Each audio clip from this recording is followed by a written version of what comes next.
దేవుని పరిశుద్ధమైన నామానికి మహిమ కలుగునుగాక.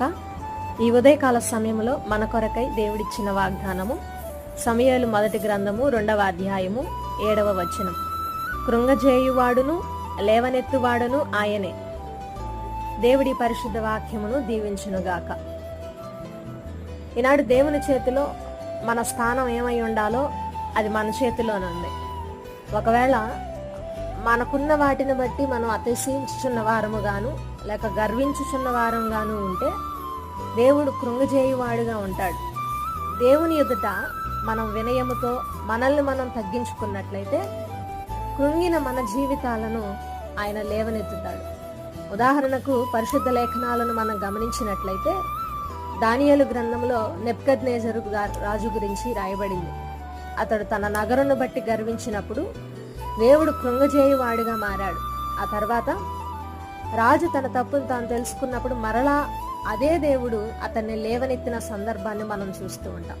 కనుక దేవుని చేతిలో మన స్థానం ఎలా ఉండాలో అనేది మనమే నిర్ణయించుకోవాలి. మన దేవుడైతే కృంగిన వారిని లేవనెత్తే దేవుడు. ఈ వాక్య భాగంలో కూడా మనం గమనించినట్లయితే హన్నా సంతానం లేక కృంగిన స్థితిలో ఉండగా ఆమె ప్రార్థన విన్న దేవుడు ఆమెను ఆ కృంగిన స్థితిలో నుంచి లేవనెత్తాడు. అలాగే బైబిల్లో యోసేపు జీవితాన్ని కూడా మనం గమనించినట్లయితే ఐగుప్తు దేశంలో కృంగిన స్థితిలో ఉన్న ఆ యోసేపును దేవుడు లేవనెత్తి ఫరో తర్వాత ఫరో అంతటి వాడిని చేశాడు. అలాగే యోబును కూడా మనం గమనించినట్లయితే యోబు బిడ్డలను కోల్పోయి ఆస్తిని కోల్పోయి కృంగిన స్థితిలోనికి వెళ్ళిపోయినప్పుడు యోబును కూడా లేవనెత్తి రెండంతలుగా ఆశీర్వదించాడు. ఈరోజు దేవుడు మనకిస్తున్న వాగ్దానము కృంగిన వారిని ఆయన లేవనెత్తే దేవుడు. ఈనాడు మన జీవితాలలో కూడా అనేకమైన కారణాలు ఉంటాయి మనకి కృంగుదల కలుగు చేసేది. ఒకవేళ ఓటములు పాలైతూ మనం కృంగిన స్థితిలో ఉంటాం. అనారోగ్య పరిస్థితుల్లో మనం కృంగిపోతూ ఉంటాం.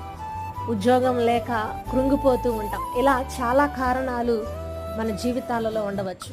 అటువంటి కృంగిన స్థితిలో ఉన్నట్లయితే ఈ ఉదయకాలపు వాగ్దానాన్ని బట్టి దేవుడు మిమ్మును మీ కుటుంబాలను ఈ సమస్తమైనటువంటి పరిస్థితుల నుండి దేవుడు లేవనెత్తునుగాక. ఆమేన్. ఆమేన్.